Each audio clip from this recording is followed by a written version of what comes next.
Foi? Ainda não. Agora tá carregando. Ah, tá. Carregou?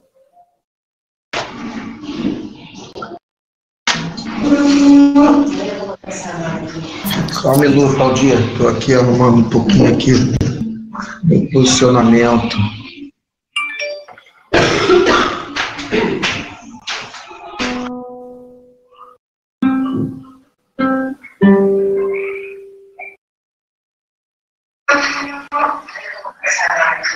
Só um minuto, Aldir. Tô aqui arrumando um pouquinho. Agora foi, Aldir. Foi. 19h30, né? Temos um músico aí, temos um músico. É, temos um músico. Tava aqui ainda há pouco, ó, do ukulele. Tá com dá uma palhinha aqui, música. É a Bia tocando violão. Pô, legal. Tá treinando aqui. Eu tava aqui ainda há pouco. Eu tava no cavaco? Não, ukulele. Ukulele? É.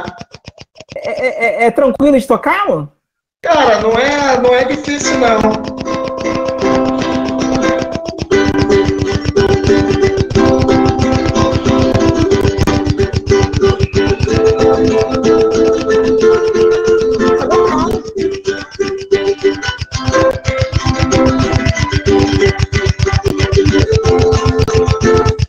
É da minha filha, mas eu pego o cavaquinho e ele, ao mesmo tempo, aprendo um pouquinho mais.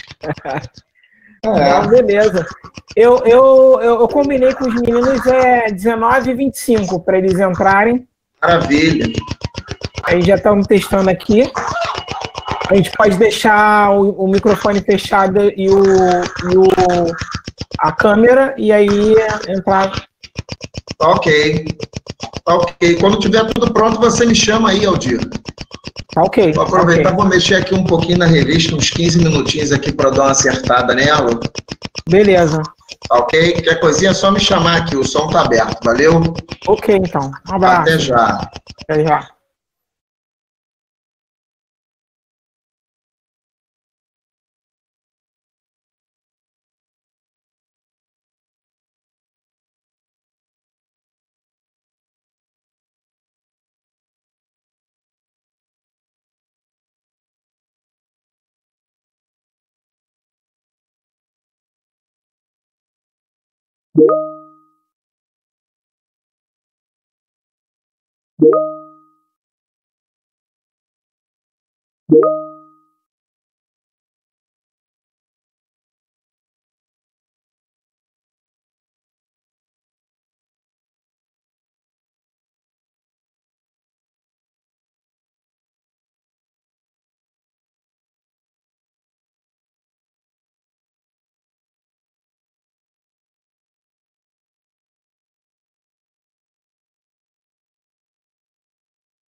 Papai chegou, você sentado mais perto.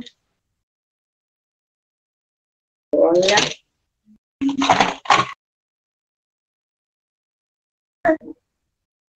Ele vai botar alguma coisa aí. Você pegou esse pau aí? Esse olho aí. Olá. Ela não está falando, só que ela está falando pelo... Daniela, tira seu som. Alô? Daniela, tira seu áudio. Você só vai escutar.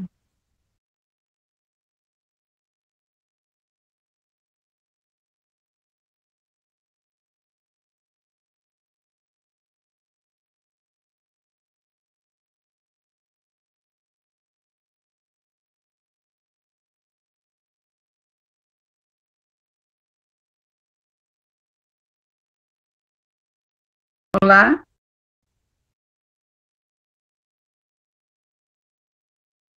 Olá, Fernanda. Oi, tudo bom? Tudo bem? Tá bom. Estou só esperando o Thiago também entrar. Tá bom. Eu não estou vendo a sua imagem. É assim mesmo? Sou meia burra. Vou abrir aqui para você.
Podemos, Carlos?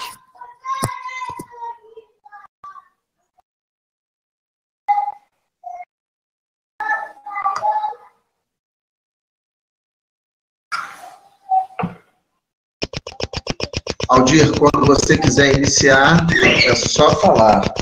Ok, então vamos lá. Boa noite a todos. É um imenso prazer estar mais numa live, né, falando sobre paradigma no atendimento emergencial ao paciente COVID. É outro tema que a gente está abordando. Tivemos o prazer de convidar dois colegas de estar aqui nos prestigiando e passando um pouco de suas experiências. O enfermeiro Dr. Tiago Monteiro e a enfermeira especialista em urgência e emergência, Fernanda Alvarez.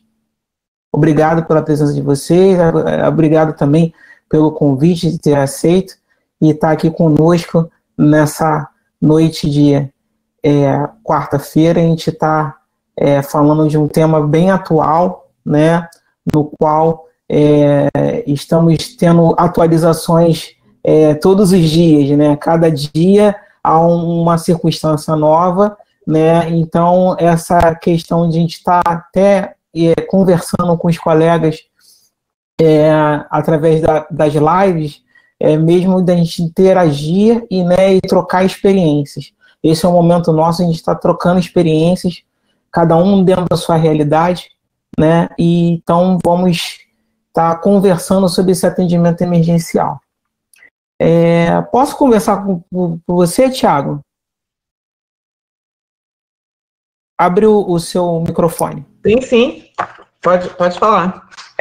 Tiago, ele é um enfermeiro que trabalha na questão do Covid, montou um serviço de atendimento especial ao Covid, e eu gostaria que você comentasse com a gente como é que foi montar esse serviço, quais foram as suas dificuldades relacionado à montagem, né, e todo esse organograma que teve que ser feito aí dentro da sua cidade, que você é de Volta Redonda, correto?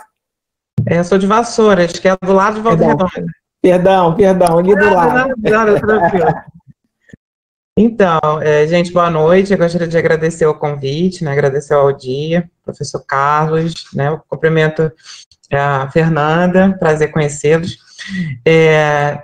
Assim, um momento que eu comecei, né, junto com uma equipe, né, tem uma integração de mais 4 enfermeiros que ajudaram a montar, né, a organizar, a estruturar um centro de triagem para casos suspeitos, né, para atendimento de pacientes que tenham sinais e sintomas leves aí, casos de pacientes que tenham Covid.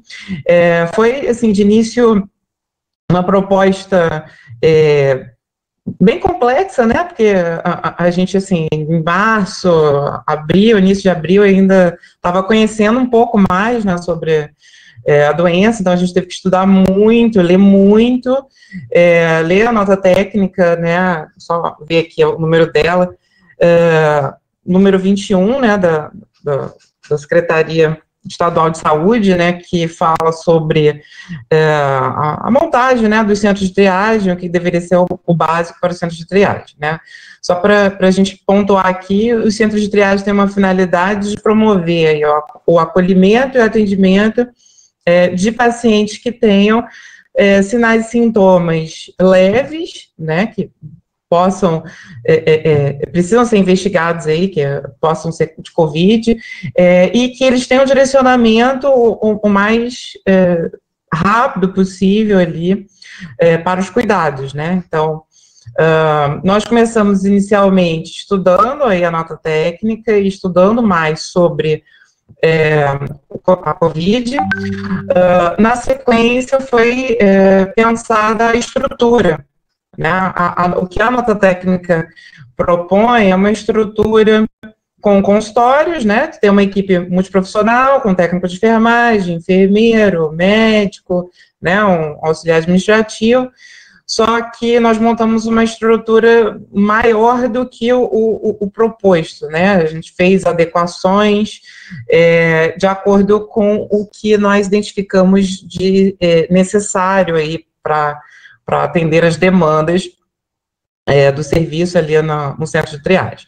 O centro de triagem, ele está funcionando, né, no mesmo terreno, né, na parte anterior a uma unidade de pronto atendimento, e a estrutura, ela foi idealizada da seguinte forma, né, tem uma recepção ampla, que permite um distanciamento de 2 metros entre, né, as pessoas que estão aguardando aí atendimento, permite uma adequada ventilação, né, ali natural, nessa recepção, e os pacientes têm uma área para poder higienizar as mãos, né, assim que chegam, são recebidos por um técnico de enfermagem, orientados a higienizar as mãos, e orientados aí a utilizar a máscara, né, recebem a máscara.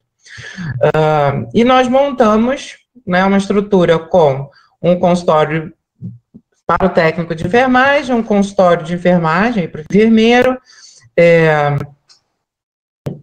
um consultório médico e uma sala de estabilização. Só que, né, além das discussões que nós fomos realizando ao longo do tempo, acabamos vendo a necessidade de se montar uma sala específica para paramentação e desparamentação profissional, né? Então, a gente montou uma sala para isso. Tem um banheiro exclusivo para os profissionais, e a gente pensando, né, na questão de ter contato com muitos pacientes suspeitos e outros pacientes positivos, a gente trabalhou com a necessidade de também ter um chuveiro para o profissional se higienizar logo após ali o plantão, né, de cuidados. Montamos também, né, estruturamos, como a gente não está dentro de uma unidade hospitalar e tal, e tem assim, uma certa distância para a UPA, a gente montou um expurgo, uma DML, tem banheiro exclusivo para os pacientes, as salas são amplas, permite assim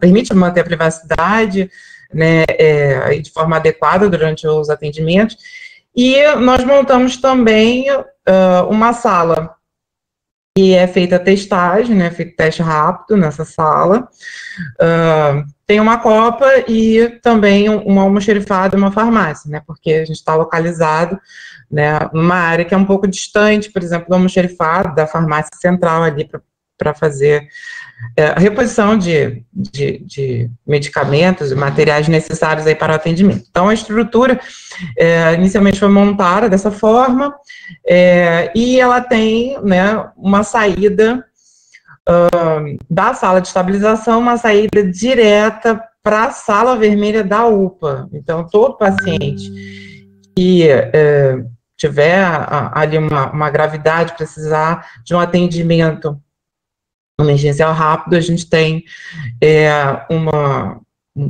um túnel, né, tem uma área para transporte, né, para levar o paciente, e a gente já sai direto da sala ali vermelha da UPA.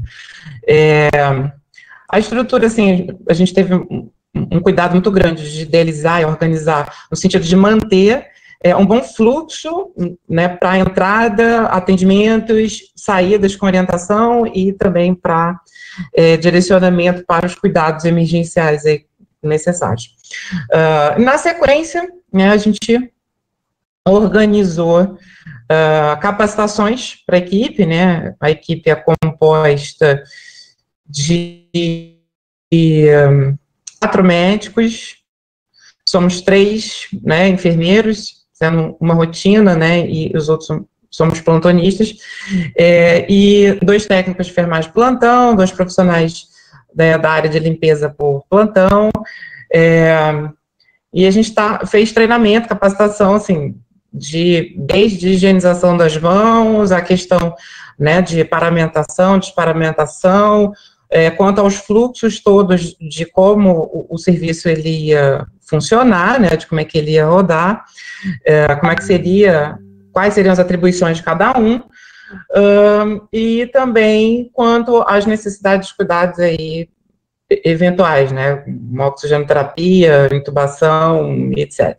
Né, nós fizemos muitas discussões, elaboramos um protocolo específico para o setor, com o máximo de normas, né, e de buscas científicas, tanto, né, de literaturas nacionais e literaturas internacionais, para embasar bastante aí os cuidados. Além disso, assim, das capacitações que foram realizadas antes, nós fizemos aí o reconhecimento com os funcionários ali da estrutura e repassamos antes de começar a funcionar como seria o fluxo, né, ali no local.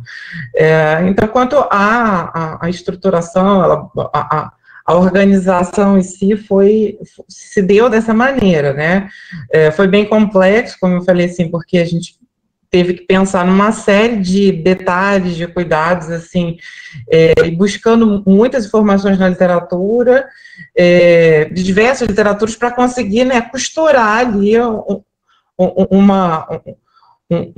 uma forma, né, de cuidado, assim, o fluxo dentro do preconizado e também dentro do que a equipe entendeu como sendo ideal, né. Nós fizemos aí ajustes, mesmo tendo a nota técnica, mesmo tendo aí as portarias do Ministério, de recomendações e tal, a gente fez várias adequações que nós achamos necessárias.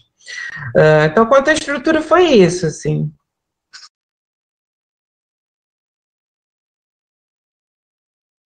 Bom, pode observar que, como é uma questão nova, né, a gente teve que se apoiar em várias situações, né, outras experiências de patologias que seja de contato aéreo, né, para você estar estruturando um serviço de emergência, né, para atender, colocando menos riscos aí para a população e para os profissionais, né? E assim, dentro desse enfrentamento que você teve, né, essa questão, logo no início teve um boom, né, o desespero das pessoas, né, olha, e aí teve uma massificação da mídia, das formas de contágio, né, da precaução, enfim, até hoje ocorre isso, né? Mas vocês, assim, como profissionais, até passo essa pergunta até para a Fernanda, mais diretamente a questão do atendimento, né? Como é que foi feita essa triagem, apesar de termos protocolos, né, começaram a ser descritos, mas dentro da realidade, né, que cada povo tem uma realidade, né, de atendimento, né? Então, como é que vocês vislumbrar essa triagem, né? Quando esse cliente chega, né? E a gente vai elaborando os cuidados, a atenção do enfermeiro ali na porta de entrada para dar o start do atendimento e aí, sim, continuar os cuidados até, no caso, se chegar numa sala vermelha, se for o caso. Fernanda. Obrigada, primeiro, Aldir, pelo convite, professor. É uma honra, né, estar sendo assistida. E vamos tentar passar um pouquinho a realidade. Como é uma doença nova, mesmo que nós estudássemos tudo que acompanhávamos de Wuhan, depois Europa, Estados Unidos, primeiro fator foi o medo. Acredito que todos os profissionais da área de saúde, a população foi temerosa à realidade que nós estudávamos, tínhamos notícias, mas não tínhamos presenciado. Depois do primeiro e terceiro caso, ao terceiro caso, começamos a aprender o que é, mas a triagem inicialmente foi muito complicada, porque eles divulgavam e os nossos estudos vindo de fora numa síndrome gripal. Depois, com o advento e associação do oxímetro, da gasometria imediata, conseguimos começar a conhecer, né, essa nova patologia inserida na nossa população. As primeiras semanas foram complicadas, porque não sabíamos o que fazer e como diferenciá-la, a não ser os casos graves. Até mesmo o medo, porque a gente pegava um edema agudo, ou pegava um ICC, ou pegava uma oximetria baixa, que se fosse um H1N1, já, né, pedindo uma intubação, um aporte de O2, nós tínhamos e já rotulávamos como Covid. Depois de começarmos realmente a tratar este caso, é que houve a diferenciação. hoje acredito eu que os profissionais de ponta, até Tiago mesmo, que tem aí um serviço de sintomas para pacientes leves, e eu que já pego um pouco mais os graves, né, do leve ao grave, a gente já tem uma certa manha e uma certa visão. Como antigamente nós olhávamos um paciente de tuberculose, como até hoje a gente olha, tem cara D, cheiro D e o diagnóstico é. O COVID, infelizmente ou felizmente, a gente também já está começando. Tem cara D, cheiro D, e se for, é uma pena. Mas se não for, a gente trata para que não ocorra ou que não haja infecção, né? Infelizmente, a gente ainda está nessa linha tênue.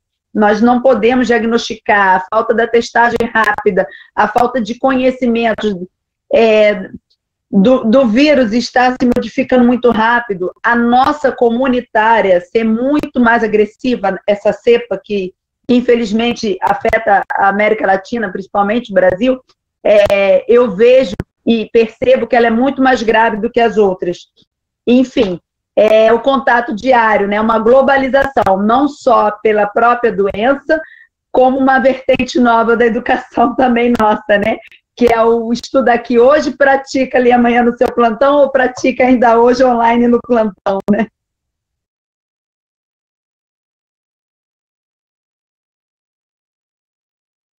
Espero ter respondido, não sei. Bom, realmente, eu acredito que seja uma situação bem inusitada e até, Tiago, você também está aberto a responder se é a mesma dificuldade que você encontrou na sua realidade.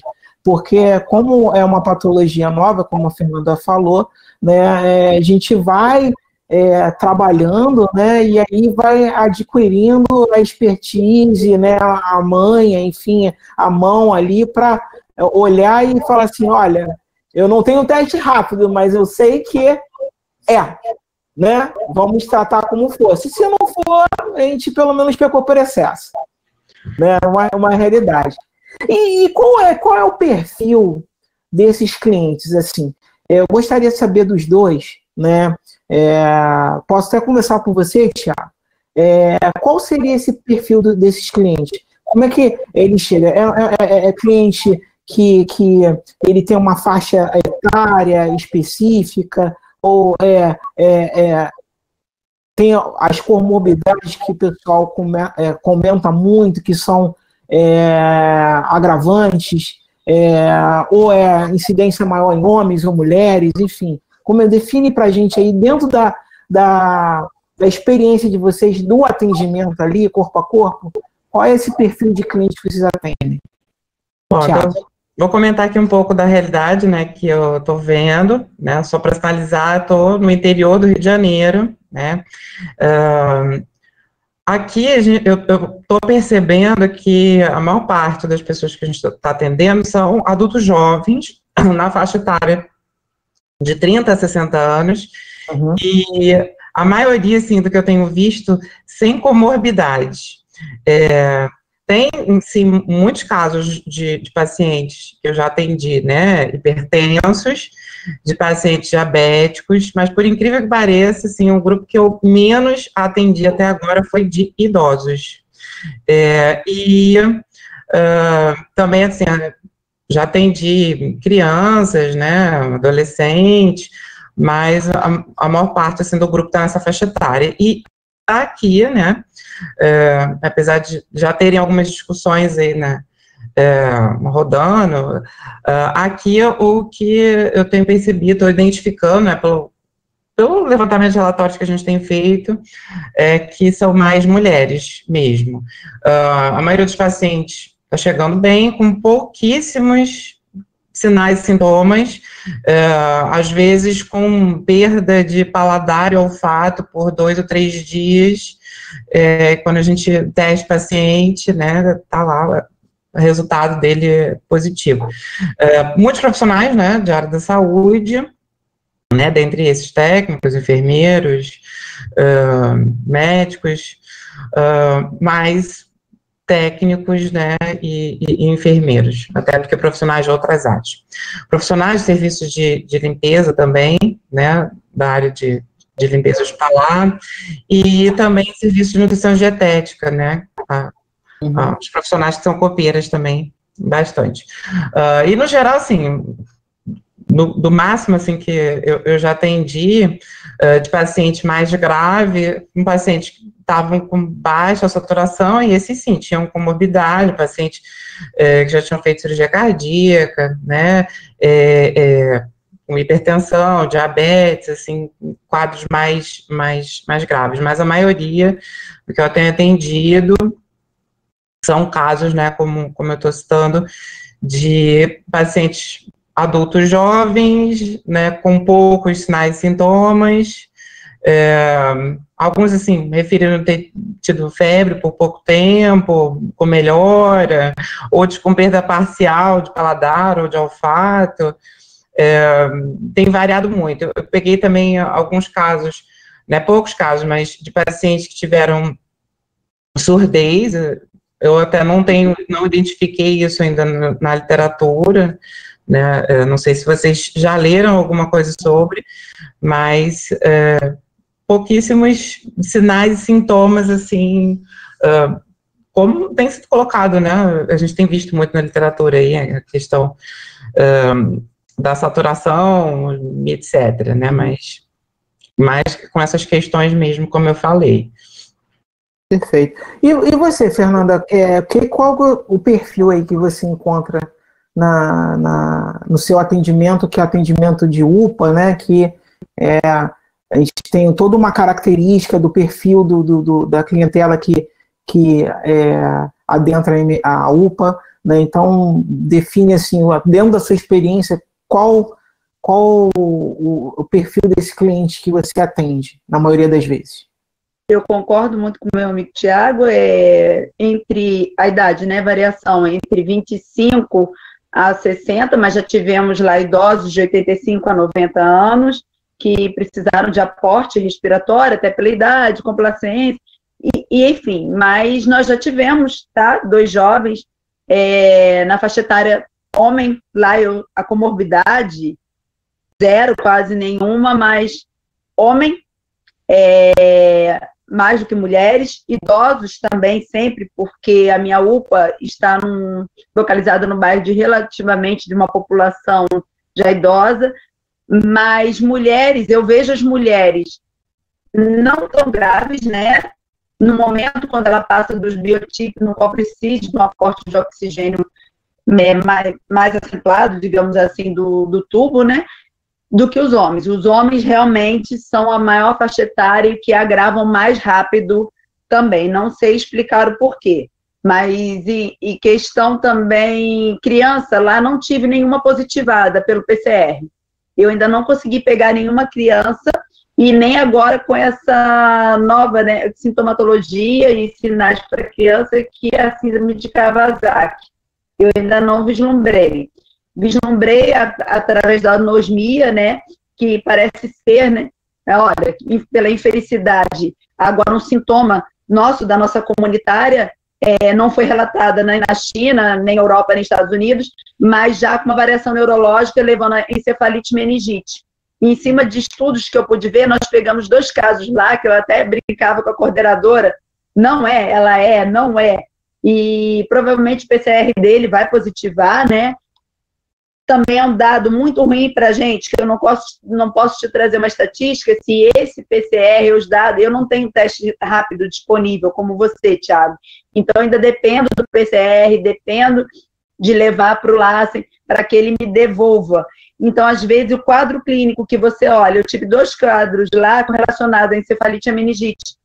E, no momento, é surreal, porque não faz rigidez de nuca. Tudo que você vê naquela meningite clássica, você não consegue vislumbrar. Qual é a diferença? Agravo rápido, a desorientação, talvez uma TC no início límpida, tá? Que não te dá agravo nenhum, alguns sintomas dependendo da idade, mas o Glasgow dele de 15, ele vai a 6 muito rápido, evoluindo para tubo e, infelizmente, talvez não dando tempo de uma assistência humanitária, ou que ele realmente consiga, né, ter uma evolução do melhor, até porque, infelizmente, a gente também não sabe que tratamento fazê-lo.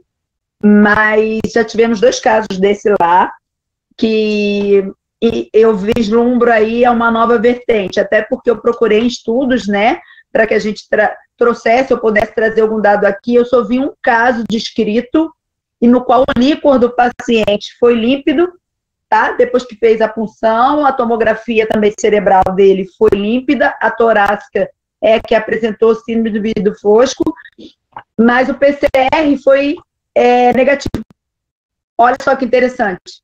PCR negativo, mas por um tropismo, né, por células neurológicas entrando pelo sensor olfativo da gente. É onde vem a anosmia, né? A hipoanosmia que a gente está tendo aqui no Brasil. Então, esperaremos as cenas dos próximos capítulos, eu acho que não muito agradáveis também nessa vertente. Porque a gente só espera, e nós estamos acostumados a tratar da fase respiratória. Desde Wuhan, sempre é batida a sintomatologia como se fosse um resfriado. Mas quando a gente se deparou com os primeiros casos, não, eu já peguei vômito e jato de um paciente, homem, né, aos seus 50 anos, ele apresentou 2 dias em vômito e jato, no terceiro agravou, infelizmente evoluiu para o turno e foi transferido, com a graça de Deus, para o CTI, então não pude mais acompanhá-lo. Então, essa variação de sintomas, a gente já não consegue, eu acredito, e já não faço mais a busca de sintomas. Eu já busco o quê? Uma oximetria com aporte do oxímetro, né, e uma gasometria mandatória. A partir daí, como eu trabalho em UPA, nem sempre todos os meus pacientes eu vou conseguir tomografar, mas nós temos o raio-x. E o que eu vislumbro e vejo aqui, a nossa comunitária, é que o agravo dela não é que nem na Europa. Na Europa, o paciente tinha até 7 dias para que você parasse de contagiar e você poderia voltar ao médico para avaliação, até o 14º dia. Aqui no Brasil, a gente já não consegue ter essa mandatória. Olha, você vai para casa, em 14 dias você volta. Não, porque no 10º já é mandatória para tudo. Então, assim, as características e a agressividade no Brasil está fugindo muito, muito a discrepância do que a gente recebeu, né, como protocolo, ou como nós recebemos, inclusive, para que nos orientássemos. Eu acho que não é uma guerra, mas a nossa batalha, digamos assim, está muito mais grave do que as cepas que foram lá de cima. E sobre sintomatologia, eu não peguei muitos pacientes com febre, muitos relatos, né? Porque o paciente, quando chega na UPA, ele não vai no primeiro dia, olha, comecei a passar mal hoje. Uhum. Ele já vai no 5º dia e muitos relatam apenas uma pressão no peito. Não a dispneia, não a falta de ar. E quando você bota o oxímetro, é surreal, é um paciente que está saturando a 70, está saturando a 65 falando com você. A minha primeira paciente, qual eu não acreditei que era no Covid, ela saturava a 35 no saturímetro e com livor cadavérico, cianose labial e conversando com você naturalmente. Naturalmente. Infelizmente, ela só não conseguia estar em decúbito dorsal, porque aí a falta de ar era mais acentuada. Uhum. Mas fora isso, ela ficasse em pé, ela estava conversando como se nada tivesse acontecido. Foi a primeira vez que eu me toquei e falei, gente, isso é Covid. Prazer, Fernanda. Mas é desesperador.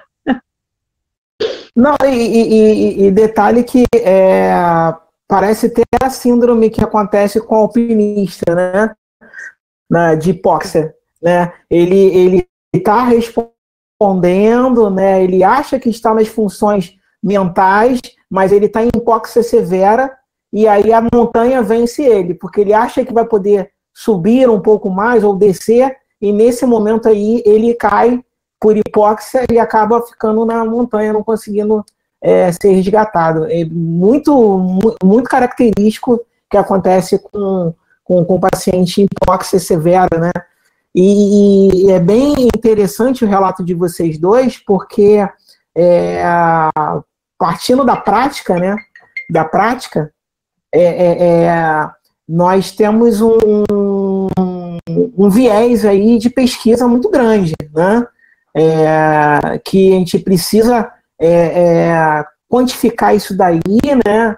e aí eu acredito, eu vou até fazer a pergunta para vocês, seria interessante testar rápido todo mundo, né? Não ter esse delay, né? De a gente ter esse tempo, resposta da testagem tão longo, né? Que a gente acaba perdendo esse paciente, conforme o relato seu, Fernando, que olha, o paciente grave tinha cara, focinho, né? E aí depois foi transferido para uma UTI e você perdeu o contato. E ali é um dado importante, até a gente quantificar isso daí de uma forma de traçar um perfil aqui no Brasil. Como é que essa doença está respondendo aqui no Brasil? Que pode ser diferente, né? Conforme vocês estão relatando aí, dentro da experiência de vocês, é um relato que é diferente do que tem descrito de artigos novos que foram produzidos, que foram das populações que tiveram o primeiro contágio, né? Bom, e dentro dessas dificuldades, esse paciente que agrava, né, a gente temos o protocolo inicial que era mandatório, intubação precoce, enfim. Na realidade de vocês, isso é uma prática mandatória, mas tem uma resposta efetiva, ou na prática não faz diferença a intubação precoce, ou a gente utiliza outros métodos para identificar e estabilizar esse paciente? Pode me responder, Fernanda? Eu vou puxar um pouquinho lá pela China. Eu acho que Wuhan foi quando botou muito medo nos profissionais devido à alta contaminação pelo CPAP. Quando chegou na Europa, Itália, mais ou menos, acabou-se os respiradores. Então, eles tinham medo, já estavam contaminados, mas tentavam. Estados Unidos, houve também o mesmo problema que está chegando no Brasil, a ausência dos respiradores. Pelo que eu vejo, e a questão dos fenótipos, que muito se falam, e eu gosto muito, e aprendi depois de ter estudado, vislumbro não somente a intubação mandatória, a precoce, porque assim, tem pacientes que você vê uma gasometria péssima, mas ele ainda não está agravando para ir para o tubo. Quando eu acho que a gente poderia tentar outras alternativas, como a cápsula Vanessa, que achei muito interessante estudo, já vi usar, e realmente, ele posterga um pouco a tubação. Pode ser que o paciente saia? Sim, mas nem sempre sai. Ele só retarda para que a gente ganhe tempo de um respirador. O VNI, hoje, pelo que eu estou vendo, pela CPAP, alguns estudos já estão dizendo, a volta de você colocar o CPAP, ele não vai ficar em torno de 2 horas. Esse paciente, ele só é acoplado para ficar 20 a 30 minutos, se responder, ele volta para o aporte de catéter, né, de O2, um aporte de uso alto, para evitar o tubo. Então, eu acho que, pelo que eu estou vendo, a mandatória da intubação precoce depende, pela minha experiência, de se o paciente estiver cansando, não somente da gasometria, usa a musculatura acessória, fúrcula, e o próprio paciente te diz, eu estou cansando. Eu acho que é a pior parte, quando ele olha para você e fala assim, olha, eu acho que eu estou perdendo essa batalha. E aí está na hora de descansar esse paciente, porque como a gente não tem tomografia em UPA, a gente não tem mais nada que fazer, o conforto é necessário, até pela humanização desses pacientes. Mas também em paciente fenótipo LAU, como Gattinone já descreveu entre LAU e RAI, a gente já tirou pronando antes de 48 horas. 24 horas, paciente novo, lúcido, orientado, virei em 3, 4 horas ele pronado, na medida do possível que eu pude improvisar de coxinha, lateralização, aporte em catéter de O2, né? O antigo seca-meleca, para quem é velhinho como eu, né? Caís em desuso e voltado agora. Ele respondeu bem. Agora, realmente, acho que precisaria de um tempo mais de estudo para poder dizer, porque a mandatória da intubação, acho que era muito medo dos profissionais se contaminarem.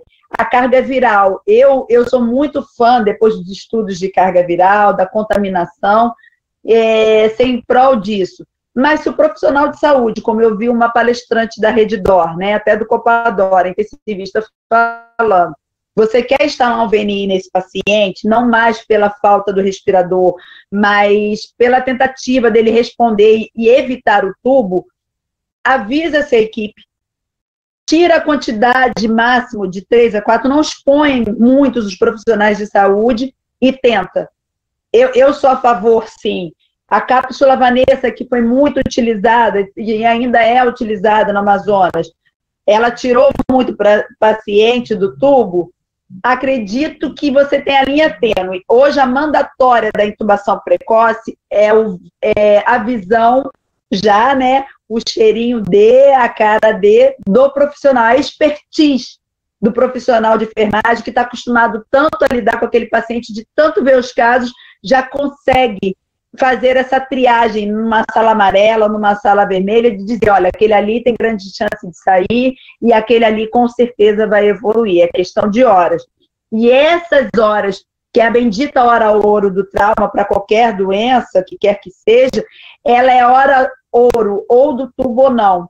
E eu acredito que o tubo, né, porque eu infelizmente eu não acompanho muitos pacientes, todos os pacientes que são entubados na UPA ou são tirados hoje para os grandes centros, hospital de campanha, gasola, ou o que quer que seja, ou infelizmente não aguentam o transporte, não aguentam a doença e evoluem a óbito. É muito pesado, tanto para a equipe como a gente lidar e fazer essa triagem, ou dizer assim, olha, está na hora de ir para o tubo, porque a gente também tem muito medo, né, da ventilação mecânica. O aporte respiratório como é que eu já posso dizer, é um histórico nosso, vai para o tubo, vai morrer. Infelizmente, não é mandatória da Covid, é de qualquer outra doença, com exceção de cirurgia, foi para o tubo, coitado, só Deus sabe se vai sair. Então, a gente também tem esse trauma. E tem que ser construído agora nesse momento de Covid.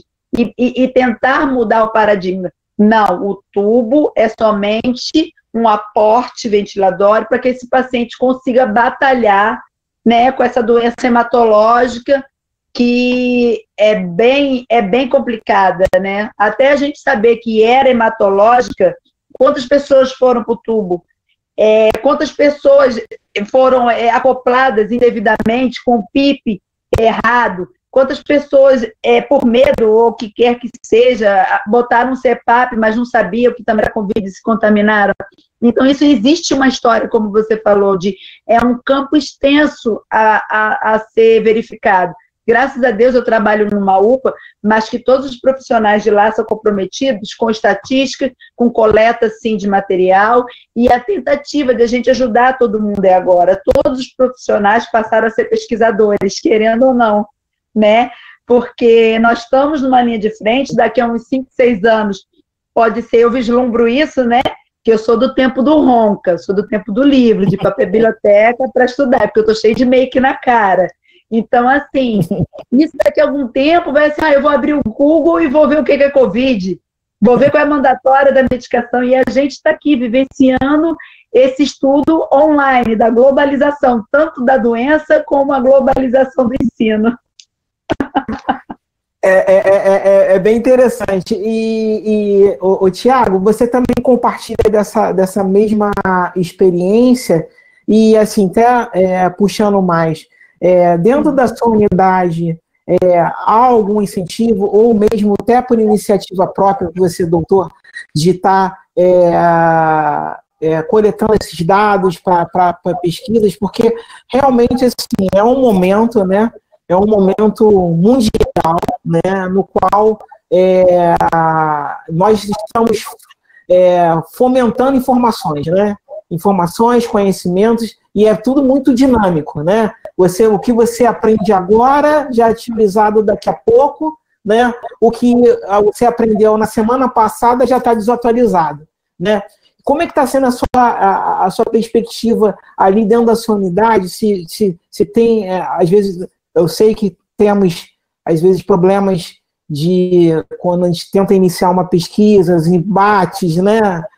O preconceito da prática, enfim. Como é que você vê essa realidade aí no teu cenário? Então, eu gostaria, assim, de dizer que eu já trabalhei em um artigo científico com o grupo aqui, né, de enfermeiros. A gente já escreveu um artigo que foi da construção, assim, da elaboração ali, da estruturação do centro de triagem, né, porque ele tem várias diferenças, como eu citei aqui, referente à nota técnica, né, e algumas coisas da literatura. Então a gente já fez um artigo. E agora a gente está num processo de organização dos dados, as informações, né, que foram registradas, para fazer um levantamento aí no perfil epidemiológico, né, dos pacientes, e para a gente levantar as manifestações clínicas que foram, assim, mais relatadas, tempo de retorno do paciente, da gravidade deles. A gente fez uma planilha no Excel, assim, bem até detalhada, né, mas de uma forma objetiva, né, pela correria do cotidiano ali de cuidados, a gente conseguir alimentar também, e está seguindo, assim, bem rigorosa, sabe, a forma, a gente está digitando todos os dias, todo, né, final de plantão, a gente está alimentando as informações, porque, assim, além de serem dados importantes para gestão, né, para gerenciar ali, né, o setor, ajuda as reflexões de como foram os atendimentos. Só para poder, assim, sinalizar algumas coisas aqui, que eu fiquei refletindo, né, que a Fernanda estava falando, eu também tive de experiência aqui, na verdade, de ter poucos registros de homens serem atendidos, mas eles estarem em situações mais graves do que as mulheres. Todos os pacientes, assim, que eu estou lembrando, a maioria que eu mandei para poder, encaminhei para a UPA, precisava de internação, o paciente tomografou, né, coletou gás e tal, eram homens, realmente em estágios mais graves. Eu acho que isso pode estar relacionado à questão de que os homens demoram mais a falar que estão com sinais e sintomas, né, acabam escondendo mais, aquela questão da masculinidade, né, que a gente já tem discussões aí também, em outros aspectos aí da saúde dos homens, e que acho que a gente precisa estar refletindo aí nesse momento. Eu não tive experiência ainda de, por exemplo, acompanhar um paciente sendo entubado, porque todos os pacientes que a gente acompanhou estavam em casos mais leves, assim, e é feito um monitoramento, né, um telemonitoramento pelos enfermeiros da vigilância epidemiológica daqui do município, assim, bem rigoroso com o paciente, se o paciente agravou, né, para poder retornar no centro de triagem, passar por toda uma avaliação de novo, para, se tiver necessidade de ser direcionado, fazer outros exames, aí a gente está direcionando. É óbvio, assim, que a gente tem algumas limitações que envolvem, por exemplo, eu não tenho como estar analisando uma gaso ali, eu preciso estar fazendo essa análise lá na UPA. A análise, por exemplo, o paciente precisa fazer uma tomografia, também não é feita ali, né, tem que colocar o paciente, né, na ambulância, que eu tenho uma ambulância UTI para isso, transporto ele até uma unidade para fazer a tomografia, né, para poder a gente dar sequência aí nos atendimentos. Então, a gente ainda não chegou a pegar paciente, né, num estado que precisava ser entubado no momento. O que foi feito foi suporte de oxigenoterapia utilizando catéter, né, tipo óculos, e máscara com reservatório. A gente teve respostas positivas, né, ali para o momento. E direcionar o mais rápido possível, né, que a gente fez para o serviço de mais alta complexidade ali no momento. Perfeito. E esse é um assunto bem interessante, que depois eu quero que o professor Carlos dê uma palhinha, e também a professora Maria José ao final, porque eu preciso da contribuição de vocês, entendeu? Porque a questão da pesquisa, a gente sempre conversa, né, a aliar a prática, né, o ensino, né, e pesquisa tem que ser feito. E esse é um momento que tá acontecendo, as coisas estão acontecendo muito rápidas, estão sendo muito dinâmicas, e são dados valiosos que vocês estão expondo aqui para a nossa comunidade aqui de enfermeiros. Isso tem que ser fomentado por nós, né, através dos artigos científicos, né, pode até não ser uma coisa não aprofundada, mas um estudo inicial que o outro colega pesquisador consiga pegar esse modelo e também desenvolver na sua unidade, né? E, assim, cada um tem o seu perfil, sua característica. Na sua unidade, eu percebi pela sua fala que tem um perfil demográfico diferente do que a unidade que a Fernanda trabalha. Mas, enfim, todas com a mesma patologia, né? E dentro disso daí, uma coisa também que eu queria saber dos senhores é o seguinte: a Sociedade Brasileira de Terapia Intensiva recomenda a questão da melhora da saturação desse paciente quando ele está mais grave, a questão da pronação, né? Até mesmo se o paciente estiver pronado e tiver uma parada cardíaca, foi vinculado agora o protocolo de RCP no paciente pronado. Dentro da expertise de vocês, né? Como eu estou falando, tudo é novo, né? Tudo a gente tem recomendações, mas nada são verdades plenas, né? Dentro da realidade de vocês, qual é o resultado que vocês estão tendo, primeiramente, com o paciente, quando pronar esse paciente, e quando é pronado, qual é o resultado dessa pronação? E, no caso, quando ele agrava e tem uma parada cardíaca, qual é o resultado do RCP? Feito da maneira convencional ou o que é recomendado na pronagem, né? O paciente pronado realizar o RCP pronado. Fernanda, poderia dar uma palhinha para a gente? Bom, é porque eu sou emergencista da época de rua, né? Agora que eu estou trancada numa UPA. Mas eu ainda sigo do protocolo que músculo é ouro, né? Não é gold hour. Mas a gente precisa, principalmente na pronagem, as vias aéreas elas têm que estar salvaguardadas. Pelo protocolo de ARRA, né, ele não foi modificado, a RCP em prona, desde 2019, mas era início, não se falava muito ainda em Covid, nem existia Covid. Então, não foi mudado, né, o protocolo. O protocolo diz, inicia-se em prona, mas acredito eu que o iniciar-se em prona é geralmente, né, num pré-hospitalar, porque você precisa de uma via aérea, né, viável, e você precisa desfibrilar. Então, nada que você não tem como você entubar o paciente prona. Você tem que estar em decúbito dorsal, você tem que estar bem, digamos assim, visualizando a traqueia para isso. No meu modo de ver, por exemplo, chega numa emergência, meu paciente está entubado, está indo, está afundando, você acha que eu vou pronar ele para massagear? Porque é o protocolo? Não, a gente precisa tirar o paciente no CTI.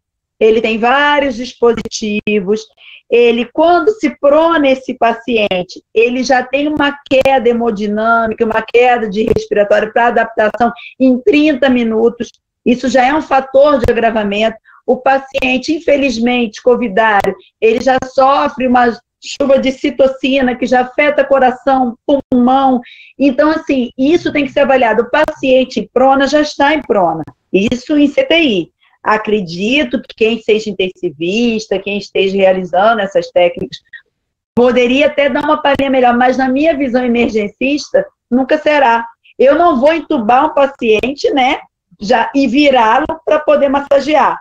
Até porque o risco da pronação, ele é muito bom para o paciente ventilar. Tá, na questão do choque, da desfibrilação, o arco maior elétrico, você consegue quando ele está em prona, na colocação das pás, né?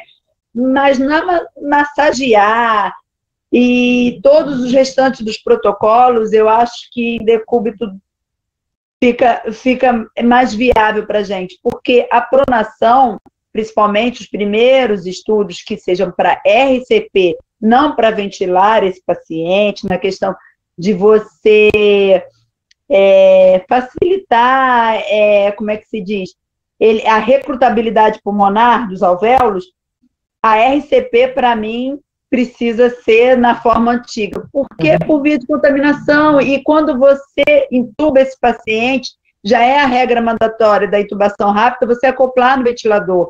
Então, você pode fazer a ventilação, né, que seria ambusar, no próprio ventilador, já tem o filtro EPA, já tem várias coisas que você já se previne contra a carga viral. A mandatória inicial que eu te falo era o medo da doença, o medo da contaminação, a carga viral. Hoje, com a mão que a gente tem, do cheirinho D, o focinho D, eu acho que pronar o paciente para RCP não é viável. Ainda mais porque a gente precisa de uma tábua rígida. Ou seja, o paciente prona, ele está com vários coxins e tem vários dispositivos. Aí você tira todos os coxins, aí você põe uma tábua rígida, você verifica se tem que parar a alimentação, né? Porque esse paciente está numa alimentação parental, você tem que fazer N coisas nesse paciente para começar uma RCP. Pela minha visão, eu não usaria, não utilizo. Não utilizo. Você compartilha da mesma visão ou tem uma realidade um pouco diferente dentro da sua expertise, dos seus atendimentos? Não, eu concordo com a Fernanda, sim. Acho que na hora ali que, né, a situação acontece, virar um paciente para poder fazer ali, né, uma reanimação fica difícil, e é o que ela está falando, o paciente com todo um aparato sendo monitorizado, a intubação não dá para ser feita, né, com um paciente, né, nessa posição.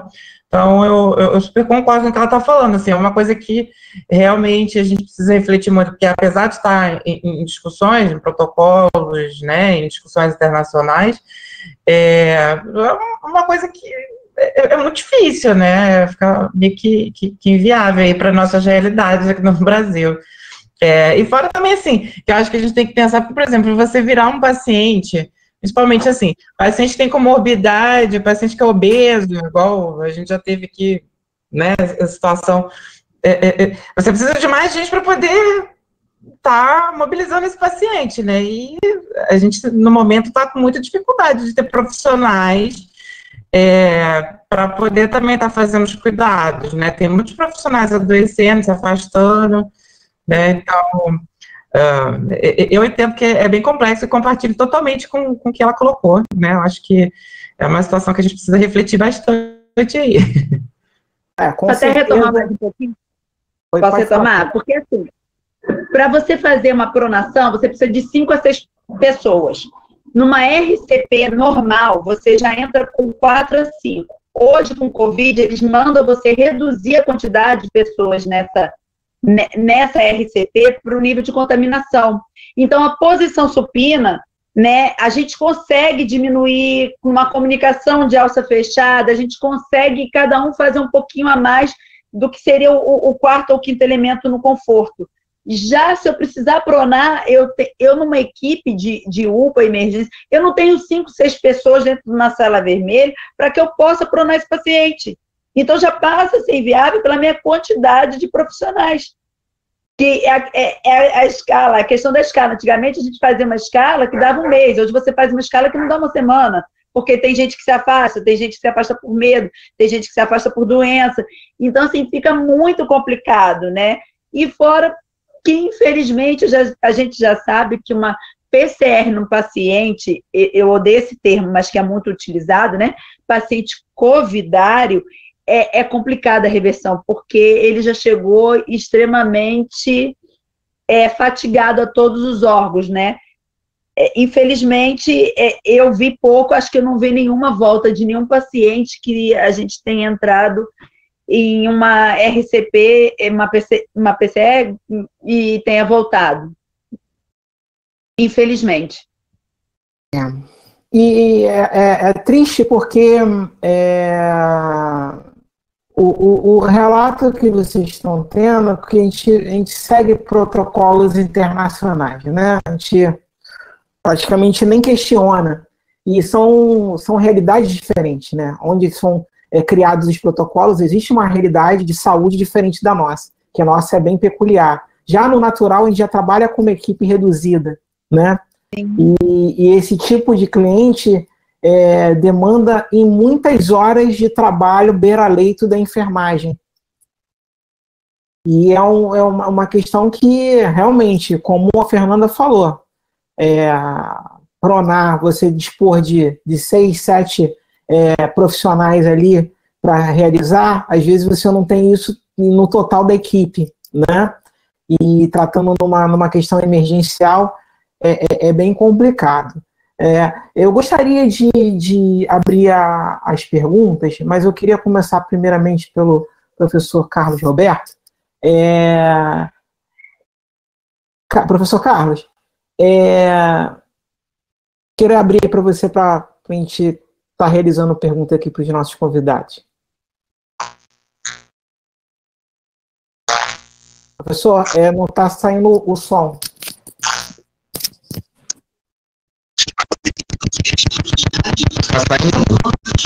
Está saindo com aquela interferência. Oi? Agora saiu. Está saindo. Saiu. Enquanto esse microfone sensível. Bom, então, retomando aqui, eu quero saudar aqui mais uma vez os nossos 2 palestrantes, ok, pela excelente palestra, eu diria uma palestra extremamente esclarecedora, destacando aqui o dia a dia de cada um de vocês, dentro das suas particularidades. Como o Aldir muito bem colocou, é uma situação diferenciada, né, porque é uma questão de uma pandemia, de uma doença que pouco se conhece, portanto, não dá para se fazer um treinamento, não tem como você prever isso daí com tanta antecedência, portanto, acaba pegando os profissionais, assim como a Fernanda mesmo falou. Fernanda, parece que, pelo relato dela, a experiência maior é no atendimento pré-hospitalar, não é isso, Fernanda? Se eu entendi mal, você me corrija. E aí, de uma hora para outra, se vê dentro de um ambiente fechado, cuidando de uma clientela extremamente específica, mas, enfim, tem o lado negativo, um deles é esse, mas também temos o lado positivo, né? Eu penso que o Aldir já fez essa menção, é um campo riquíssimo, extremamente fértil para a enfermagem, para a fisioterapia, para a medicina, ou seja, todos os profissionais de saúde ou aqueles demais profissionais envolvidos aí na estratégia de assistir esses pacientes para a produção científica. E quando o Aldir... Alô, está ouvindo, Aldir? Não, estou escutando. Quando o Aldir faz essa observação, eu fico aqui me perguntando até que ponto a gente poderia aproveitar essa oportunidade para produzir os nossos papers, para produzir os nossos relatos de experiência. Eu entendo muito bem o que o Thiago fala de extrema importância, a enfermagem acaba sendo sobrecarregada, tem que fazer o cuidado direto, tem que fazer a questão da burocracia, mas, enfim, a gente precisa passar por cima desses obstáculos, porque é justamente no momento como esse daí que a gente acaba tendo um momento de efervescência ali, um momento de publicação, um momento de mostrar o teu trabalho, não mostrar o teu trabalho tão somente no que respeito ao aspecto de fazer. A Fernanda falou aqui da Vanessa, não é isso? Da Câmara Vanessa. A Câmara Vanessa. A Câmara Vanessa, lá em Pernambuco, se não me falha a memória, eu acho que esse caso lá em Pernambuco, os médicos retornaram com a Câmara Vanessa. Sim. Lá eles pediram para retirar. Sim, então as coisas vêm acontecendo dessa forma. O sujeito, muito embora ele não tenha nenhum científico, nenhum estudo aprovando, mas também não tem desaprovando, é a opinião dele. Ele chega ao Conselho Regional de Regional em Pernambuco, diz que aquilo não presta, e a última palavra não presta, retira. Peraí, mas como assim? Não existe um artigo para poder estudar essa tecnologia como a lei efetiva. Enfim, então, meus amigos, eu penso que também tem a questão envolvida, não só do aspecto mais direto da ciência, mas respeito ao custo. Como custa um paciente desse na unidade? Quanto custa a perda de um paciente? O grupo lá do LAET, e aí eu já vi, Tiago, todos os estudos relacionados à Covid, eles têm prioridade dos PBS, eles estão estudando direto para a internet. Tá ok? Então, o momento da gente tentar submeter esses protocolos da avaliação, o interesse maior da internet. A gente precisa fazer uma massa crítica que lá na frente permitam os estudos de revisão sistemática e qualidade. Outra informação importante também é que o Tiago não era novo, irmão. Já pega esse teu documento, para você não perder a originalidade do estudo. A Cielo a Cielo já disponibilizou online, o Cielo tá ok? Então você já pode pegar o material, vem submeter o material. E aí você pode atualizar, você vai ter a oportunidade de ouvir comentários da comunidade científica, que enriquece bastante o trabalho. Eles dois trabalhos, na verdade, 3 trabalhos. Um estudo que a gente escreveu lá, completo, está na segunda versão. Eu não sei se vocês chegaram um estudo sobre DALI, o custo da perda de profissionais de enfermagem, isso aí, quando a gente fala de principalmente o custo financeiro, é também o custo financeiro. Tá certo? Ele tem uma certa modalidade aqui no Brasil, que não costuma fazer, e nenhum costuma mensurar esse sociedade, ela leva em conta o de vida perdida por poderia ser também mencionado da medicina. Enfim, então nós aproveitamos a oportunidade da Cielo e recebemos um convite para uma Open Science Journal, um periódico estrangeiro, que já está em revisão urgente, porque a maioria dos periódicos está trabalhando dessa forma, alguns, inclusive, submetendo aí chamadas públicas para publicação em número especial que esse Covid. Eu tinha colocado aqui outra perguntinha, sim. Na experiência de vocês, eu tenho ouvido de uma certa forma, com um pouco de preocupação, essa questão de pessoas que vão à emergência ou qualquer outra unidade, via de regra, a porta de entrada do hospital é a emergência, com o que a Fernanda coloca ali, como é que é? Cara, focinho, como é que é, Fernanda? Perdão, vou botar o áudio. É cara de, focinho de e ou seja, todo o aspecto clínico bem sugestivo e apontando para uma possível infecção pelo Covid, chega na hora, se faz um teste rápido e o teste dá negativo. E aí esse sujeito volta para casa, ou seja, a minha preocupação é até que ponto a gente pode confiar nesses testes rápidos. Se o sujeito chega, e aí me faz lembrar muito lá na época, a professora Maria José vai me ajudar, porque na sala aqui me parece que nós somos os decanos, professora Maria José. A senhora vai lembrar muito bem, talvez os nossos colegas não lembrem por conta da idade, mas certamente podem ter lido alguma coisa, a época do HIV, na década de 80, quando chega aqui no Brasil. E aqueles testes rápidos que não tinham tanta precisão, eles tinham uma sensibilidade aumentada, é o problema desses testes. A sensibilidade é aumentada, mas a especificidade é diminuída. Então, muitas das vezes, eles apresentavam resultados negativos, mas com uma sintomatologia clássica. E a gente sabe que a questão do custo financeiro fala mais alto, esses doentes não eram submetidos ao teste de Western blot, e, consequentemente, a gente aumentava, ou melhor, tinha um número diminuído de HIV positivo naquela década de 80, mas que não refletia a realidade. Eu não sei de que forma vocês poderiam contribuir com esse meu raciocínio.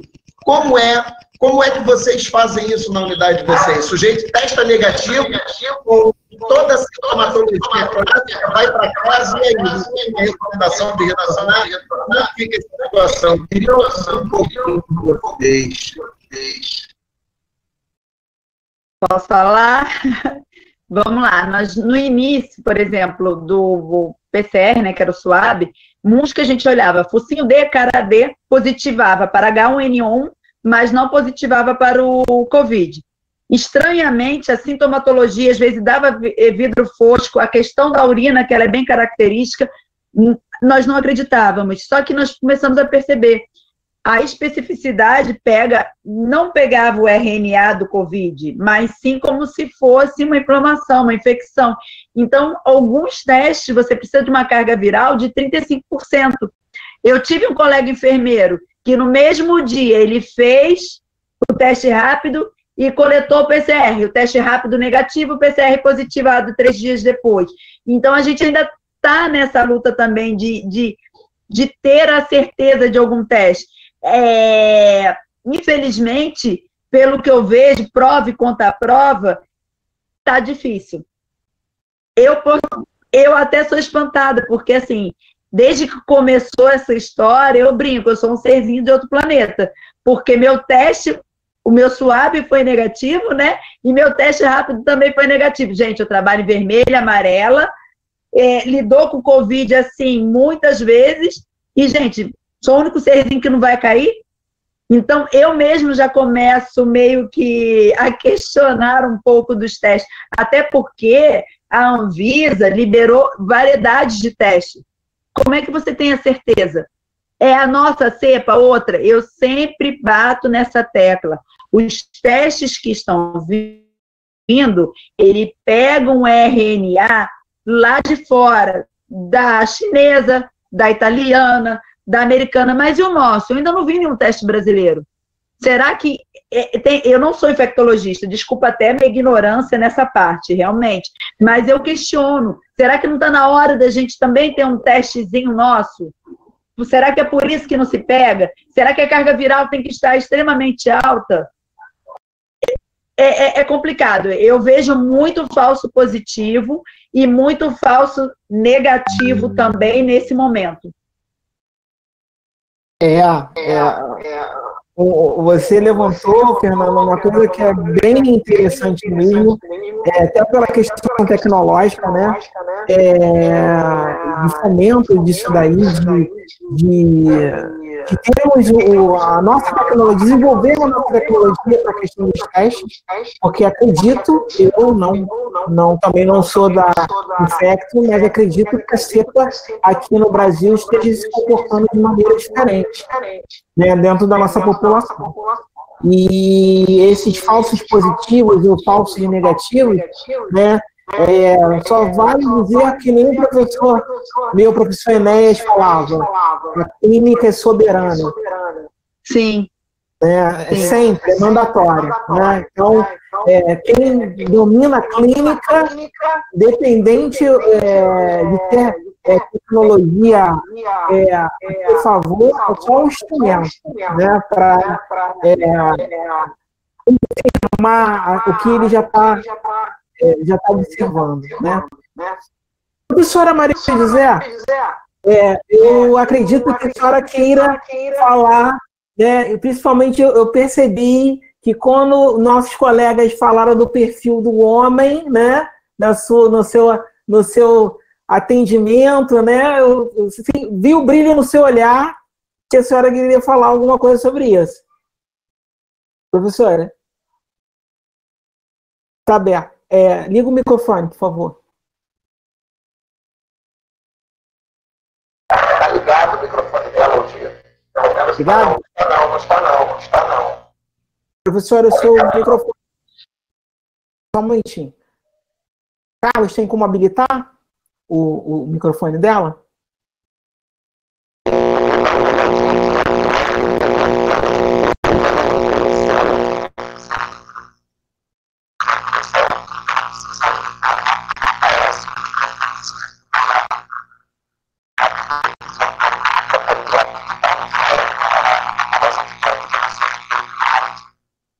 Cara, o som tá saindo ruim, não entendi nada. E aqui, para mim, consta que ela entrou apenas ouvindo. Ela não habilitou o microfone dela no momento dela entrar. Ela teria que habilitar, teria que sair e retornar. É a única possibilidade. Tem como fazer isso, professor? A senhora sair e retornar e habilitar o seu microfone aí.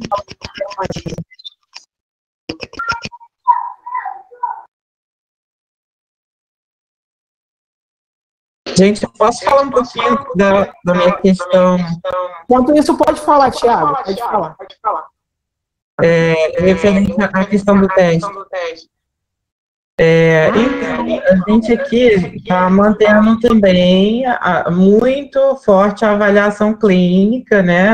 Avaliando, né, principalmente assim, o risco do paciente, a comorbidade que ele tenha, se o paciente teve contato, né, com alguém suspeito ou confirmado. Então, a gente trabalha muito dentro do histórico e o teste tem ficado como uma situação, né, a mais a ser avaliada. Porque o que acontece? Como a Fernanda estava falando, tem pacientes que às vezes estão com toda a sintomatologia, né, já estão dentro do período recomendado, depois de 7 dias, e que o teste não está dando nada, e que às vezes vem um swab ali que deu positivo. Pacientes que às vezes, né, podem não estar com nada, às vezes nada, e a gente faz o teste, né, e o teste acabar dando ali positivo. Então, a gente está tendo muitas variações com a resposta do teste, né? E eu concordo muito com o que ela falou, que né, o ideal seria ter um teste aqui brasileiro, né, para a gente testar com os brasileiros, né? O vírus que está aqui, né, a cepa que está aqui, com certeza, ele já sofreu muitas mutações e já está bem diferente do que quando, né, a doença surgiu aí no mundo. Então, a gente precisa estar tendo essas reflexões e agir com cautela, né, nas avaliações. Então, assim, por exemplo, o que é feito muito, aqui é uma monitorização, um telemonitoramento, né, com os pacientes, uma solicitação de retorno, quando a gente identifica aí que o paciente tem vários sinais e sintomas e tem comorbidades. Às vezes o paciente volta 48 horas depois, né, ou se tiver com sinais e sintomas mais leves, né, volta um pouco mais de tempo, mas é feito muito telemonitoramento, obviamente o paciente não ficar saindo muito, né, de dentro de casa, e a gente faz todas as orientações, os cuidados de orientação para o paciente quanto aos cuidados com isolamento, sim, aos cuidados em casa, independente do resultado do teste, né, porque a equipe que trabalha com a parte da vigilância, eles que também fazem, né, a questão das coletas, né, dos swabs. Então, eles fazem a monitorização toda e fazem as coletas. Entendeu? Só para vocês terem uma noção, a gente montou um material para orientar os pacientes, né, quanto aos cuidados domiciliares depois que saem da consulta. Então, independente se o paciente fez o teste ou não, a gente está fazendo uma orientação, assim, maciça, com os cuidados em casa, sabe? Então, eu acho que é uma das estratégias que a gente está utilizando aqui para poder estar ajudando a reduzir, né, tentar reduzir aí a transmissão comunitária.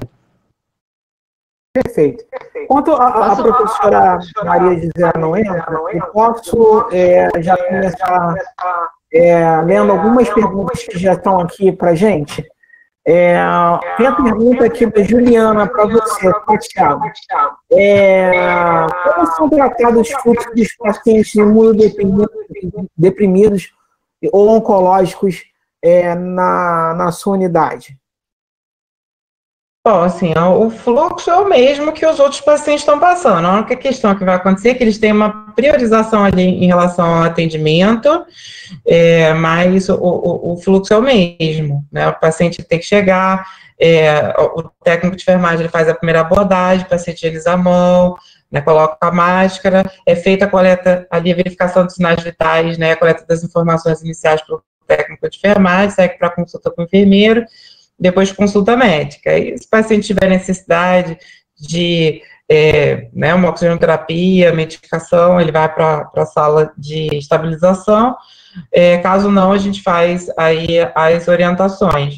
Que a gente tem trabalhado muito com essa questão, né, de priorizar o atendimento. Então, um paciente muito exprimido, né, um paciente que faz quimioterapia, a gente vai priorizar ali o atendimento. Mas não tem assim, uma diferença no fluxo, só para... Perfeito, perfeito. Tem outra colega aqui que está perguntando, que é Elaine Rangel. Ela está perguntando o seguinte: gostaria de entender por que não pode usar corticoides aos pacientes. Não é que não possa utilizar. Essa mandatória foi primeiro por conta da chuva de citocina que eles falavam, de agravamento. Então, na verdade, hoje também já está sendo desconstruída essa mistificação do uso do corticoide. Eu não sou médica, não faço conduta médica, mas acompanho bastante, porque isso também é mandatório, às vezes, na nossa prescrição, né? Nem sempre a gente tem médico do lado e passa a ser uma questão, assim, de comum acordo. Eu acho que o corticoide, ele tem a hora exata de ser administrado. Já existem colegas médicos já prescrevendo uma vez por dia, prednisolona ou prednisona. Eu ainda acho que é viável usar na intubação rápida, porque você, se encostar o laringo na glote, você faz edema de glote, então naquele momento é salvaguardar uma via aérea, já que é uma síndrome respiratória aguda, quando parte para a questão de uma via aérea já de acesso. Eu acredito que algumas mandatórias antigas devem ser mantidas. E a questão do uso diário ou não, por exemplo, o asmático, eu vi inicialmente alguns protocolos retirando o corticoide ou que o asmático era introduzido ao grupo de risco pelo uso de corticoide. Isso não é que foi desconstruído, o asmático está no grupo de risco pelo uso de corticoide, mas o estudo dele, no conhecimento da patologia, na evolução de determinadas cepas, é que vai determinar o uso ou não. Lembre-se, essa doença ainda nem nasceu, nós não temos 9 meses de gestação. Tudo é empírico, é acerto e erro. Então, não é desconstruído. Eu acho que depende de cada quadro, depende de cada viés hoje utilizado por conta dos colegas médicos que determinam não. Mas, assim, na minha vigência, em questão de intubatório, até para facilitar uma via aérea, ou uma expansibilidade pulmonar, se for necessário, mantém-se sim o uso do corticoide. Existem ainda prescrições médicas de uso diário, acho que, se eu não me engano, é de 20 miligramas ou 40 miligramas diário. Pessoal, respondi? Desculpa, uma contribuição, assim, o que eu tenho acompanhado, o protocolo que tem sido feito aqui, que ele tem sido utilizado, né, na fase, que é a fase 2A e fase 2B, né, que é exatamente a fase inflamatória ali da doença. Então, como alguns estudos que eu já peguei, assim, fala essa questão do estadiamento e os tratamentos diferentes de acordo com as fases, né, que o paciente está. Na fase 1, que é de replicação viral, né, e tem prescrições da azitromicina com ivermectina, então tem algumas discussões ainda, né, como a Fernanda estava falando, isso é uma questão de conduta médica, mas a gente acompanha, né, até para administração e orientações aos pacientes, etc. E a questão do uso do corticoide entraria nessa fase 2A e 2B, que é a fase inflamatória, e né, na terceira fase, que já seria a fase de que o paciente precisa ir para CTI e tal, e já tem outras medicações aí, cuidados necessários, né, aí tem a questão da ventilação e tal. Eu não sei se deu para contribuir. Claro que deu, claro que deu. Professora Maria José se encontra na sala, hein? Retornou? Inclusive, até, Tiago, só falar um pouquinho, porque essa fase que agora ele é utilizado, ele era contraindicado no início, lembra lá em cima, na fase A de replicação, não utilizado, mas a gente também nem sabia que era hematológica, agora que a gente está sabendo, então desconstrói. Ontem eu fiquei arrasada, eu sou a favor da heparinização do paciente, já vi que já tem gente que não faz, entendeu? Então, assim, são condutas e condutas como a globalização que eu falo, né? É online, constrói aqui, desconstrói ali. Então, hoje, até você responder sobre farmacologia, é tudo muito empírico. Mas, obrigada, foi bem legal a contribuição. Então, em farmacologia, eu tenho aqui nosso amigo aqui, ele tem uma pergunta aqui. Por que o paciente portador de Covid já não é introduzido heparina em bomba e fusura precocemente a fim de evitar problemas como trombose? Quem pode se habilitar a responder? Fernanda, abre o áudio. Desculpa, perdão. O meu sonho é que eu falo, a conduta medicamentosa vem do colega médico, a gente pode conversar, mostrar estudo, abrir, pedir, implorar, pelo amor de Deus, me ajuda, faz, quero ver, porque a gente também, que eu falo, nós passamos a ser uns pesquisadores diários, mas assim, em UPA, pelo menos para mim é muito complicado. Na minha UPA eu não tenho dedímero, na minha UPA eu não tenho como controlar PTR, PTT, então assim, a gente faz enox, tá? Não vou te dizer que a gente já não faça por prevenção de vários trombos, mas hoje o que a gente vê agravo maior é o TEP secundário, né?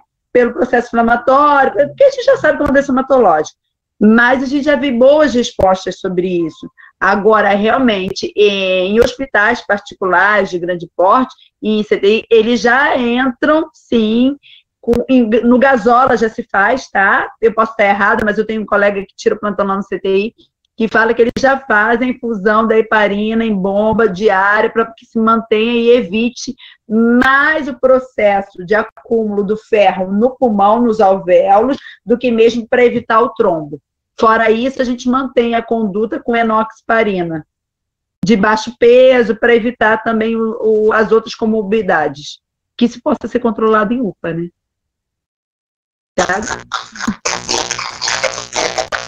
Eu não tenho, assim, não li tanta coisa sobre a questão da heparina, mas pelo que você está falando, assim, eu concordo bastante, né, com você. E é uma questão que, como você estava falando também, a gente está ainda aprendendo, né, as coisas, está muito no, né, erro e no acerto, então, hoje que é uma conduta, amanhã já pode mudar totalmente, né, então, vamos estudar e torcer para que tudo, daqui a pouco, assim, se direcione e a gente consiga um tratamento bem efetivo.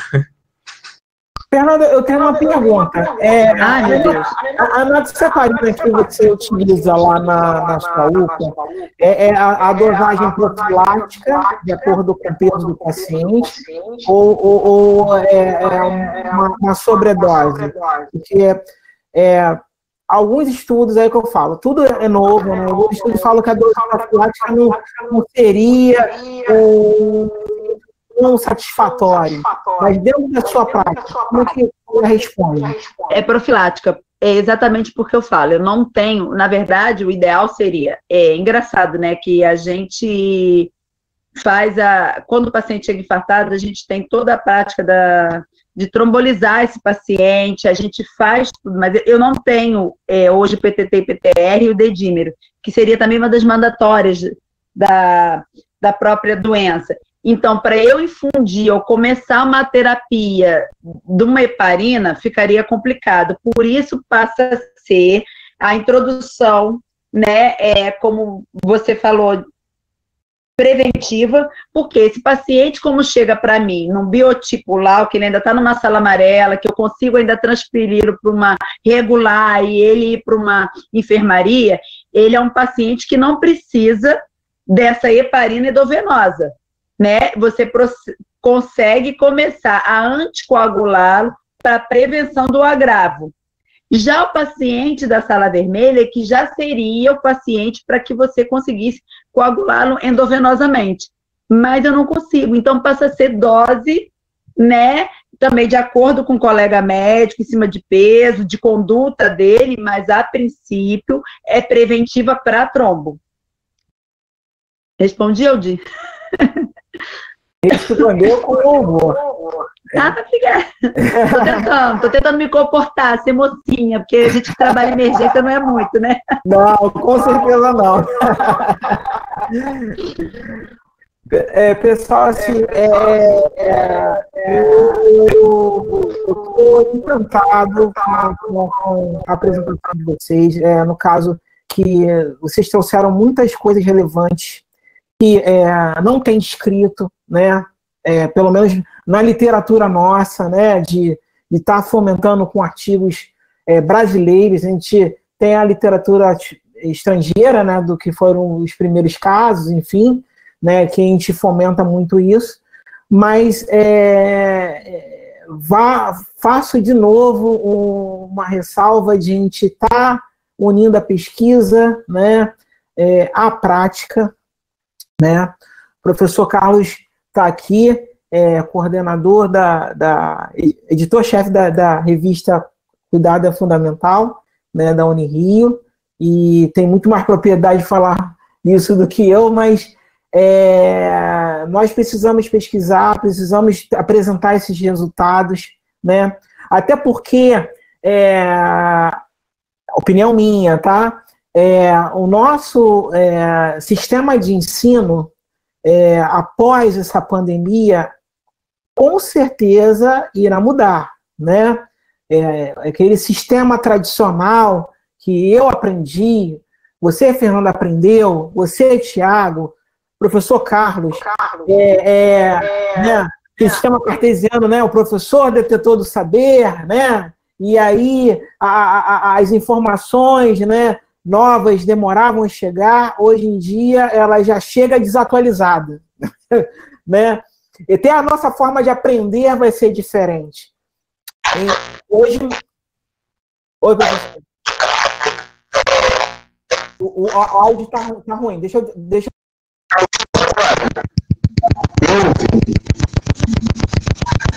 Consegue ouvir? Você falou um ponto fundamental, Aldir. Lamentavelmente, o ensino superior, de uma forma geral, e aí mais especificamente o ensino superior, ainda ensina os graduandos com um livro que leva muitas das vezes 2, 3 anos para atualizar, quando na verdade nós temos uma tempestade de informação o dia inteiro. Se eu acessar o Web of Science aqui agora, Scopus aqui agora, e buscar com um metabuscador, fazer uma busca com metabuscadores Covid-19, eu vou encontrar uma quantidade, amanhã quando eu acordar e fizer uma nova busca, eu terei mais.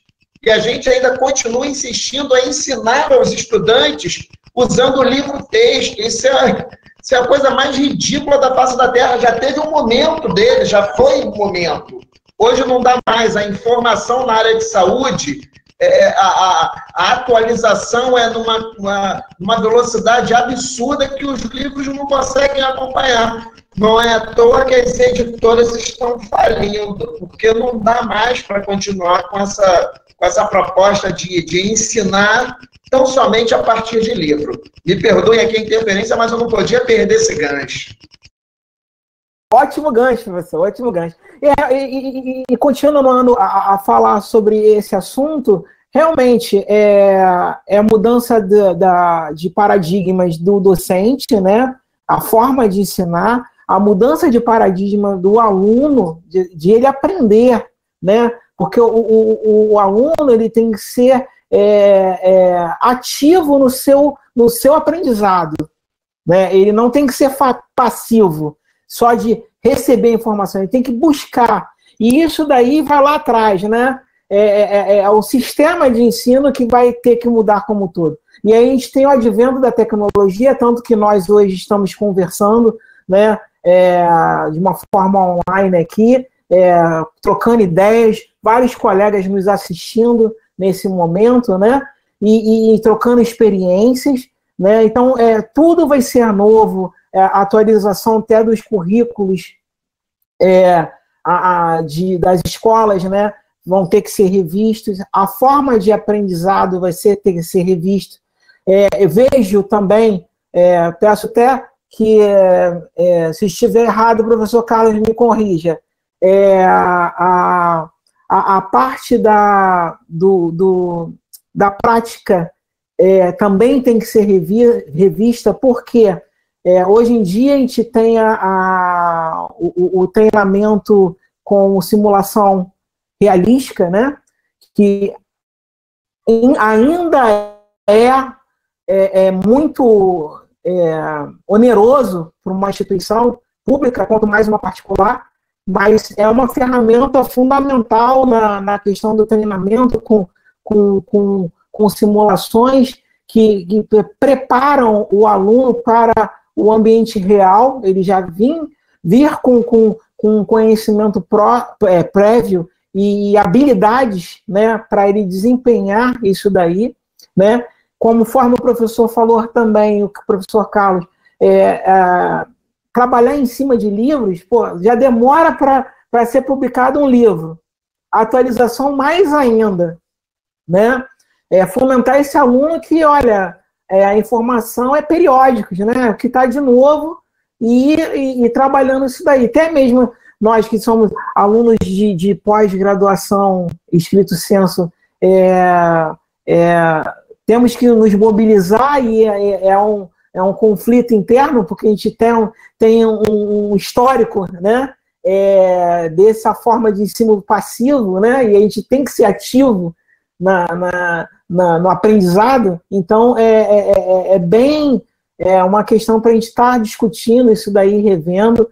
Eu vejo isso na prática de vocês, e vocês foram brilhantes, né? Eu adorei a apresentação de vocês, com muito louvor todos dois, né, estarem aqui apresentando para a gente.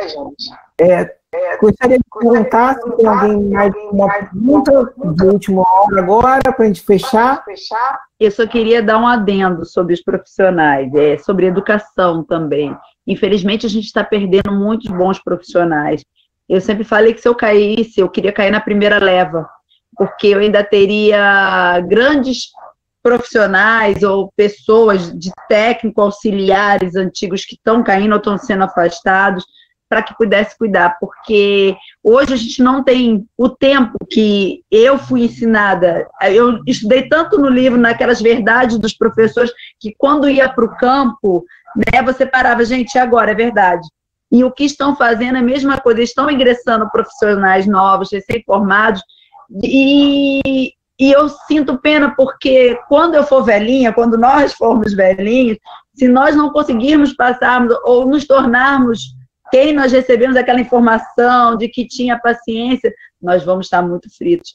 Não é para os novos terem medo, se é que tem algum novo aqui, mas se aprume mais, porque nesse momento de guerra, de pandemia, a gente não está conseguindo ensinar. Peço desculpa, isso aqui é uma forma de ensino, de passar um pouco, não é da experiência, é ser educador também, porque no campo está complicado. E não fiquem tristes também quando algum colega fala assim, olha, não dá, agora não dá, porque eu já falei para muitos, não dá. Mas quando der, vamos sentar e vamos conversar. E eu sinto falta, tá, talvez dessa nova geração que eu não fui criada. Eu fui criada desde 16 anos na área de saúde, que a gente podia olhar para o médico.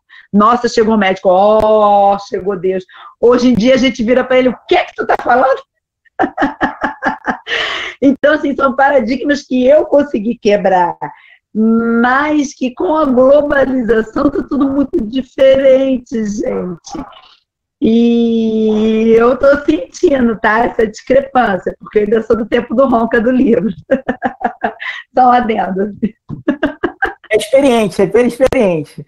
Não, e até mesmo pegando a sua fala, Fernanda, conforme o professor Carlos falou, ele participou da pesquisa junto com o professor Roberto Carlos, que é o resultado do impacto, né, desse profissional experiente, né, quando a gente tem a perda desse profissional, o impacto que acontece na profissão, né? Isso daí causa uma representatividade muito grande na nossa profissão, e a questão do profissional que é inexperiente, né, e está sendo colocado por demanda, né, porque realmente é uma demanda absurda, né, de precisar de profissionais e não tem tempo. A gente tem, conforme até o colega que colocou no chatzinho aqui do nosso, está trocando a roda em movimento, né? Então, tudo rápido, tudo muito novo, né? Então, é uma situação bem inusitada que nenhum de nós passou na sua profissão, como experiência profissional, né? Independente de uns serem mais experientes na profissão, outros menos, mas nenhum de nós passou por uma situação que a gente está vivendo atualmente. Então, tudo é novo para nós. Então, queria agradecer o programa de pós-graduação da Unirio, de estar oferecendo esse espaço, figura aqui do professor Carlos Roberto, de estar oferecendo esse espaço, de a gente interagir, né, a gente estar conversando de temas atuais, né, de experiências, compartilhar experiências, né, e estamos fazendo isso periodicamente, né, cada um trazendo um assunto diferente dentro da sua expertise, e foi muito importante trazer a questão da emergência. Eu, como emergencista, sempre tive muita dificuldade da literatura, né, de buscar literaturas da área de emergência atuais, porque realmente a gente é um povo da emergência muito prático, né? E a gente precisa aliar a prática, o nosso conhecimento, que a gente tem muito de vivência, né, à pesquisa, né, para a gente formar e passar esse conhecimento para frente, né, para que outros colegas possam beber dessa fonte. Deixa eu ver, só tem mais uma aqui, peraí, tá parabenizando. Pessoal, obrigado por todos que estão online aqui, pela atenção, né, e prestigiar nossos colegas que estão na frente, né, Dr. Tiago, a enfermeira Fernanda, né, de estarem aqui disponibilizando um pouco do seu tempo para estar passando e contribuindo com a nossa comunidade de enfermeiros, né, que necessita muito, carece muito de conhecimento para a gente estar exercendo a nossa profissão da melhor maneira possível. Tá? Agradeço a todos, gostaria de dar uma boa noite a todos e vamos olhar para frente e cada vez mais pensar na questão da nossa profissão, que é uma peça fundamental do sistema de saúde. Eu sempre falo isso, é a engrenagem fundamental. Aonde não há enfermeiro, nada funciona. E a gente tem que valer a nossa importância para a sociedade, e o momento é esse. Obrigado a todos, e está encerrada a nossa live de hoje. Obrigado, uma boa noite. Obrigado, Fernanda, Tiago, Aldir, um abraço aí. Fiquem na paz, bom descanso aí para vocês. Obrigado. Boa noite. Obrigada, foi um prazer em conhecê-la a todos. Obrigada mesmo, e que tenha ajudado um pouquinho. Fiquem com Deus. Boa noite.